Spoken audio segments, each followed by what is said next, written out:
Donald Trump makes a surprise visit to the Valley. One of the people who attended a Hispanic roundtable at Trump Tower tells us all about it. We have failed. The state of Nevada has failed its kids. A decision on the Education Savings Account program will not come down before the start of school. I'll break down what happens now to the 8,000 people who have signed up. People really want to win this, and I think you see it getting even more nasty as it moves along. Catherine Cortez. The rhetoric is getting hotter in Nevada's Senate race. We break down the attack ads this week and how much worse it will get before November. From 8 News Now, this is Politics Now with Steve Sebelius and Patrick Walker.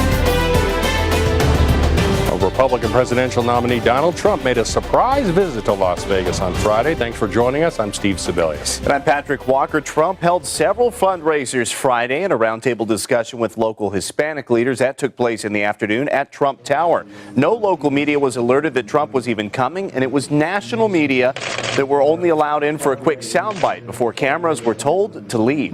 We've been doing very, very well with the Latinos. We've been doing amazing. Far greater, we used to do far greater than anyone understands. And they want to see jobs come in, they want to bring jobs.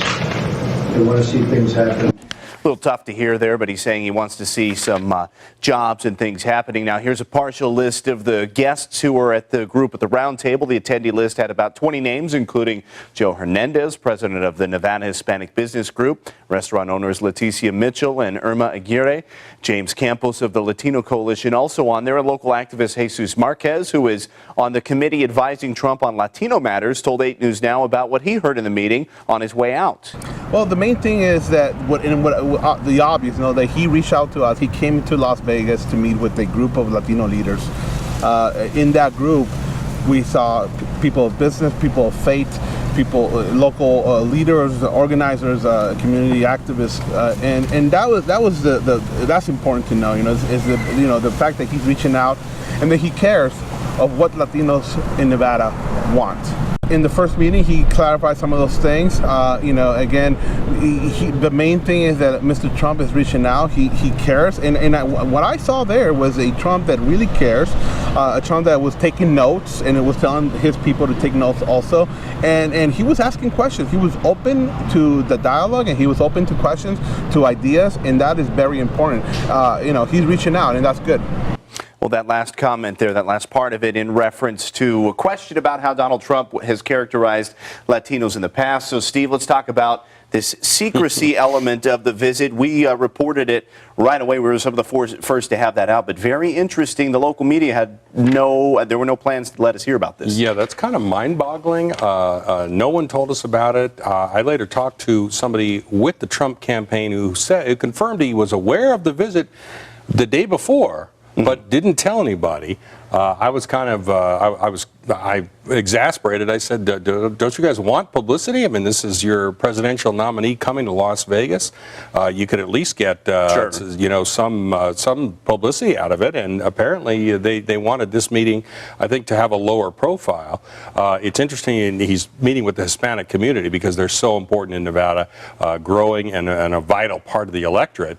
And so it's natural that he would want to do that. But you would think that he would also want to get a little bit of credit for doing it as well. Well, and when you look at the national audience versus the local audience, we're well aware of the almost weekly protests that happen at the Trump Tower. Right. These events happened at the Trump Tower and weren't publicized to the local media. Perhaps was this maybe a way for the national media to see him at his property here in Las Vegas, something we don't normally see? And that's another interesting aspect. We hardly ever see Trump inside the Trump Tower. He is always at the Treasure Island, sometimes the South Point, everywhere in Las Vegas, but at his own property. So this, I think, again, this goes to the fact that he really wanted to have a meeting that was not a high-profile meeting, and he wanted to meet with business leaders, and I think really legitimately to kind of get a feel for how he's doing with the Latino community and areas where maybe he could improve his reputation there, because he's got a lot of ground to make up over Hillary Clinton. Yeah, he does have some work because the Clinton campaign has been putting a lot of recruitment efforts, a lot of ground game resources here in Nevada. Yeah, absolutely. Well, Trump, obviously, as we've been discussing, didn't speak to reporters during his visit, but Hillary Clinton hasn't held a news conference since December 4th. She was in Nevada as well this week, giving a speech at Truckee Meadows Community College. She accused Trump of making hate groups mainstream. I hear and I read some people who are saying, well, that his bluster and his bigotry is just overheated campaign rhetoric. An outrageous person saying outrageous things for attention. But look at his policies. The ones that Trump has proposed, they would put prejudice into practice. All right, so we've seen both of the presidential candidates, both of their VP candidates here in Las Vegas in just a 2-week time span. So are we going to see more of this? Oh, yeah, no, absolutely. I mean, Nevada is a key battleground state. We saw that recent poll we reported in the show last week, neck and neck. They're right next to each other. So they need several more visits, I think, both of them, between them, to Nevada in order to try to advance what they're trying to do. I just hope the next time that they do, they let us know. They let us know. I mean, you can't stop the Hillary people. I get tons of emails from her every day. I mean, there's too many. I'm going to try to unsubscribe, but it would be nice. So, Mr. Trump, we know you're watching.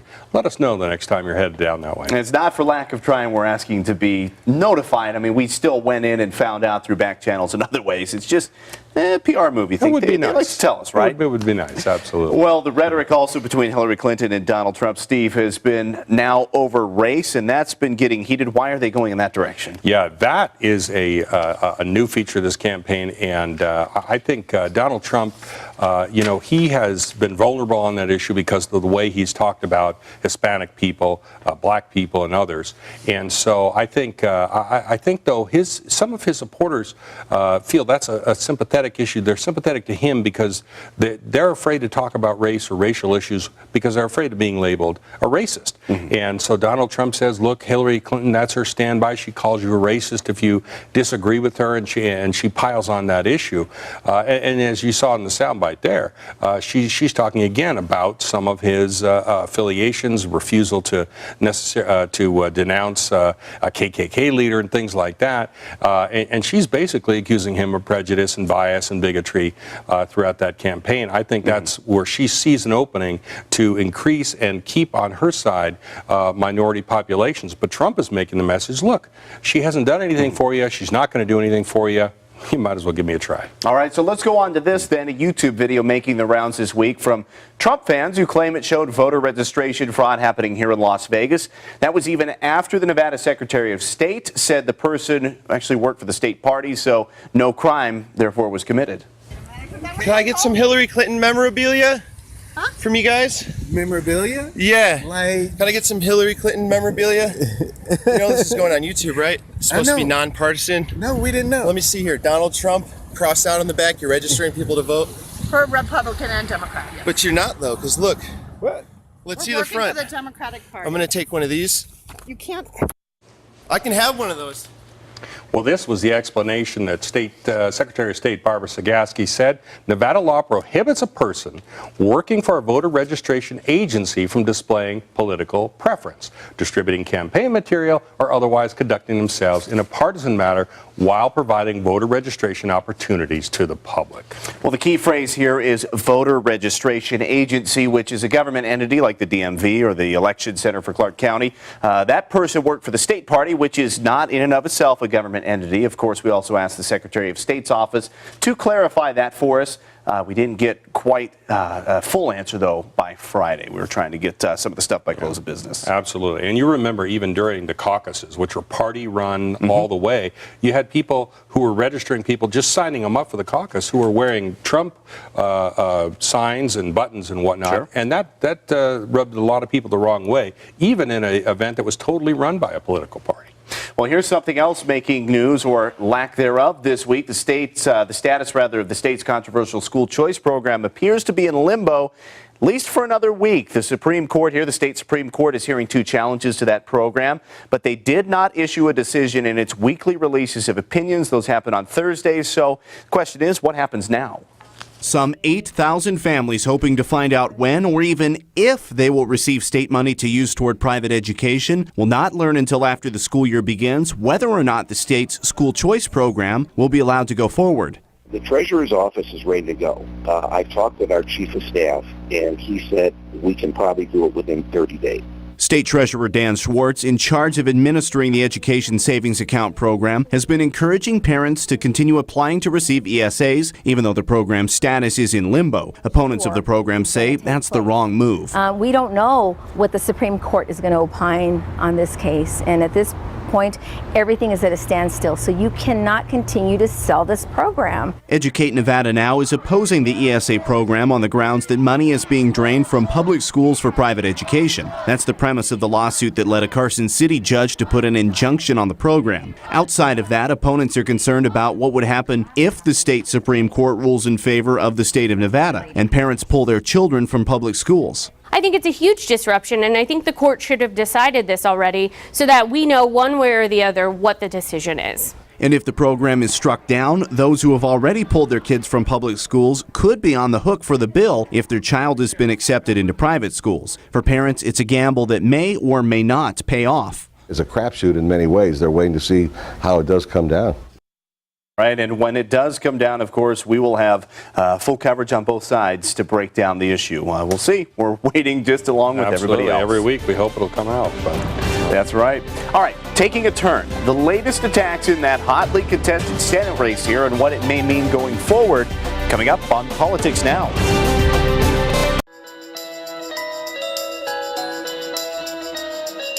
My job is to make sure your water meets the highest federal standards. I hold water to a higher standard. The All-Star Standard.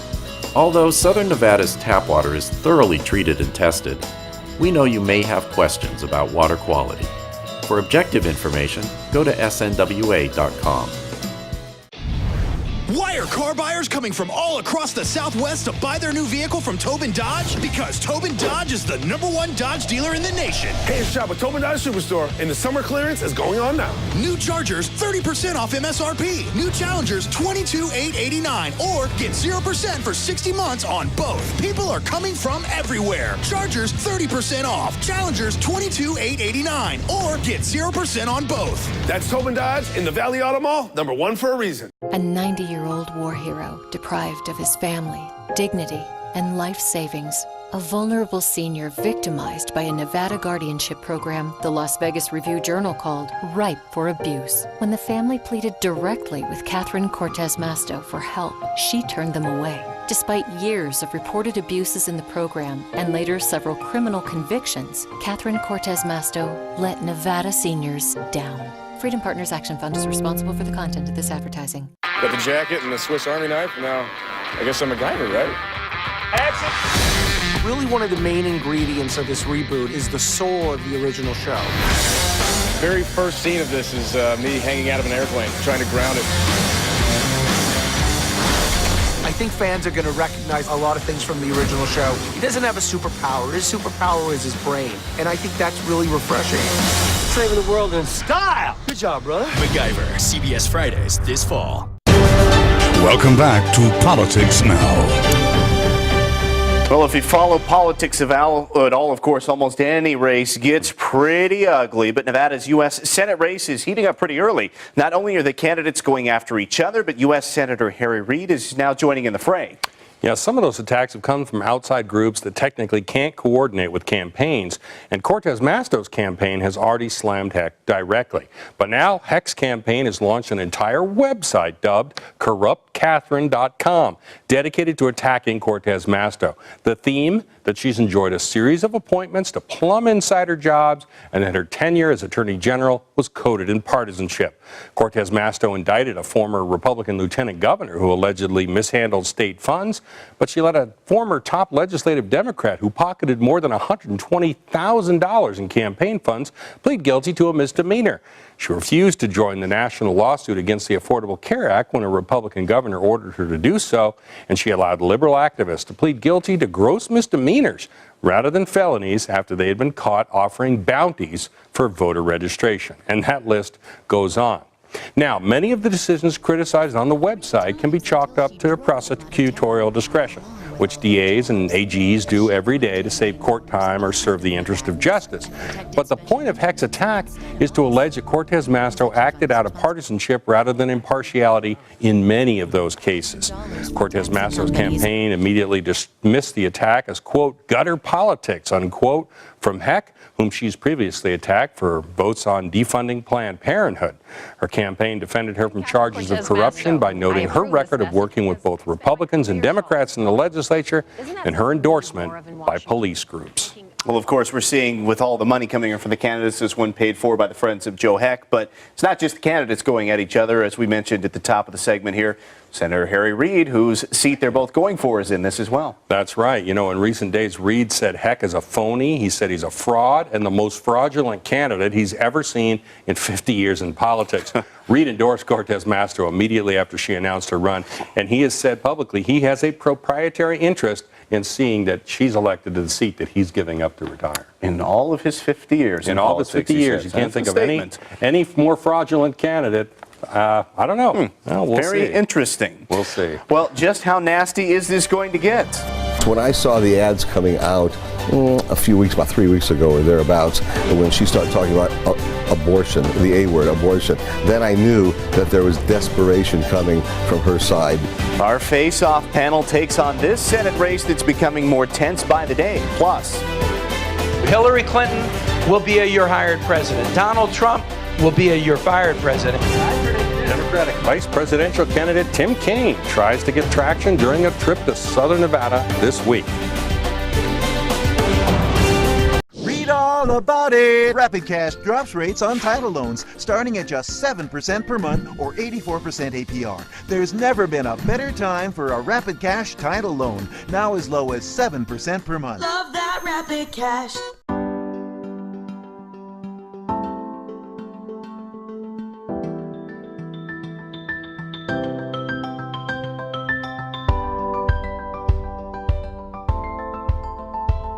Become the you that you were meant to be. No matter which path you choose, there's a place for you in healthcare, and Carrington College can help get you there. Visit carrington.edu to get started. Carrington College, the starting point for healthcare careers. Today, we're talking about automotive awards. What if I told you there was a car company that received all of these awards? One company, one award in all these? Chevy. Chevrolet is the most awarded car company of the last 2 years. I love it. I'm just going to stay in here. Is that okay? This summer, find your tag and get 16% of MSRP cash back on select remaining 2016 vehicles in stock. That's over $3,700 cash back on this all-new 2016 Chevy Cruze. Find new roads at your local Chevy dealer. Read all about it. Rapid Cash drops rates on title loans, starting at just 7% per month or 84% APR. There's never been a better time for a Rapid Cash title loan, now as low as 7% per month. Love that Rapid Cash. Monday on Good Day. Hundreds of thousands of kids across the valley getting ready to head back to class. We're live as students return for the first day of school. And that means kids will be out and about during your Monday morning commute. I break down the do's and don'ts when it comes to driving your school buses and what's driving you crazy. Plus, thunderstorms in the forecast as we roll through our last weekend of August, when the chances for rain move out and temps heat up for kids' first week of school. I've got your school bell forecast for the new year, Monday on Good Day.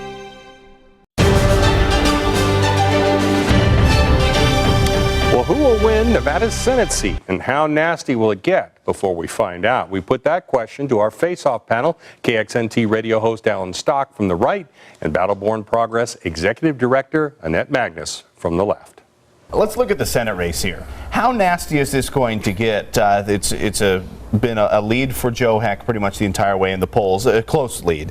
But Catherine Cortez Masto has been putting in the ads, now the outside campaigns. Again, another round from both sides putting in the attack ads. How bad is this going to get? It is a very important race. Well, you just said it. It's a very important race, and that is what's behind all of this. You know, both sides are all in on this race. It's one of the most important races in the country this year. And so Nevada is important for many reasons, both in the presidential race, the Senate race, and then went all the way down the ticket. The legislature is in play. This is one of the most important election cycles in a very long time. And so for us, we are very focused on making sure that, people are turning out to vote, people are educated about the candidates. And so I think you see this get even more nasty. I think you see both sides going after each other because there's a lot at stake in this election. And I think, people really want to win this. And I think you see it getting even more nasty as it moves along. It's been Harry Reid's seat for a long time, a Democrat, and now it's the chance to go Republican. And so Republicans are putting a lot of money and effort into it. I think that probably if Sheldon Adelson's putting any money where, he's probably putting a lot into this particular race, as well as some of the other local races, because he wants to make sure that Heck beats Kathleen Cortez Masto.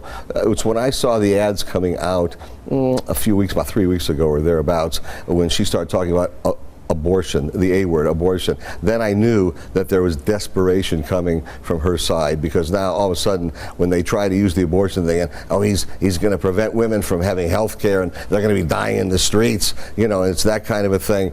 When they do, that's a sign of desperation. No, actually, that's the polling is showing that issue moves people in this election. People are very interested in the votes against Planned Parenthood. They're very interested in about women's health, and they're very interested about abortion. Those issues are polling off the charts right now in all the polls that I'm seeing. And so for him to have taken those votes against Planned Parenthood 10 or 11 times, I think that's a very important issue that they're going to be bringing up over and over and over again, because they want to remind women that he is not pro-women and he is not pro-choice. Well, he is pro-women, absolutely.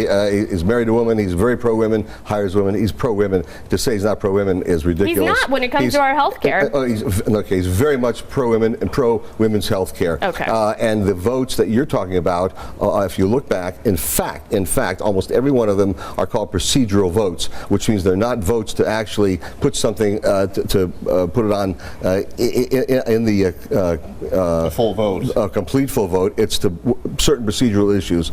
I'm not in the Congress. I'm not privy to all that stuff. But they're procedural votes. They're nothing that's going to stop him from helping fund women's health. Not through Planned Parenthood. You're absolutely right. He's not happy with Planned Parenthood. Neither am I. And then they're trying to use that against him by saying being anti-abortion, which he did not say. He's also anti-Planned Parenthood, and he's anti-women's health. He's not crazy about Planned Parenthood. I worked at Planned Parenthood for years. I know exactly what they do. I know the health services they provide. In fact, I did a tour with Joe Heck one time at one of our health centers, and when he walked in, he said, "Wow, this is a real community health center." And then he still proceeded to vote to defund Planned Parenthood. So for me, he is anti-women. He is anti-women's health. And as my congressman, I have a real problem with the votes that he's taken against these issues. And believe me, this is going to be one of the most important issues we talk about when it comes to Joe Heck.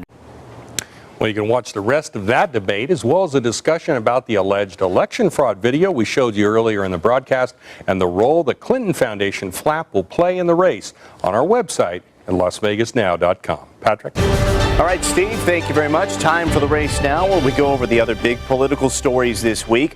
The debate over building a stadium for a potential Las Vegas Raiders team continues. Thursday's meeting, the Las Vegas Sands Corp laid out an ultimatum to the committee saying they would back out if they did not get $750 million in room tax money.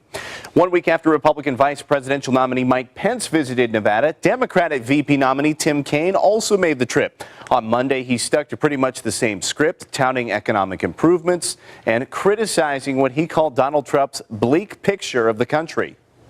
The Republican convention was dark and gloomy and blame America first. Looked like Gotham City 5 or something like that. I mean, and people say, wow, that's a disturbing picture of America. I said, that is not a picture of America. That's a guided tour through Donald J. Trump's mind, and that's a very scary place to be. And daily fantasy sports companies like DraftKings and FanDuel are trying to operate in Nevada. They were in front of the Nevada Gaming Commission to talk about potential licensing rules, but the latest proposal was met with skepticism. There are other states that have adopted and legalized daily fantasy sports, but none of them are within the confines of what we typically do in the state of Nevada. Is it good for the industry? Does it increase revenue stream? Does it increase jobs? And I'm beginning to feel that the answer is no. All right, well, coming up next on Politics Now, some big names will be at a Lake Tahoe summit next week. We'll tell you who will be there and who's going to be playing a concert and what watch. Stay tuned. Don't miss this summer blockbuster sale only at Henderson Hyundai Superstore. Buy a new Hyundai Elantra for $15,729 or lease for just $94 a month. Only at Henderson Hyundai Superstore in Henderson, of course.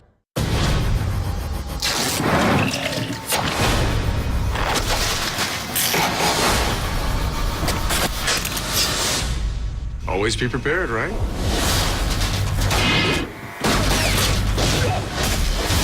Going to need fingerprints.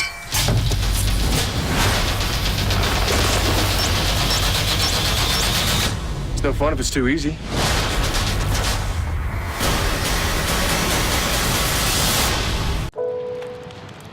Grandpa, would you like to dance?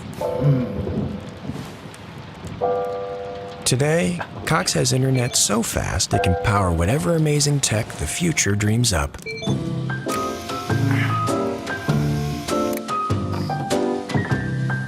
Very good.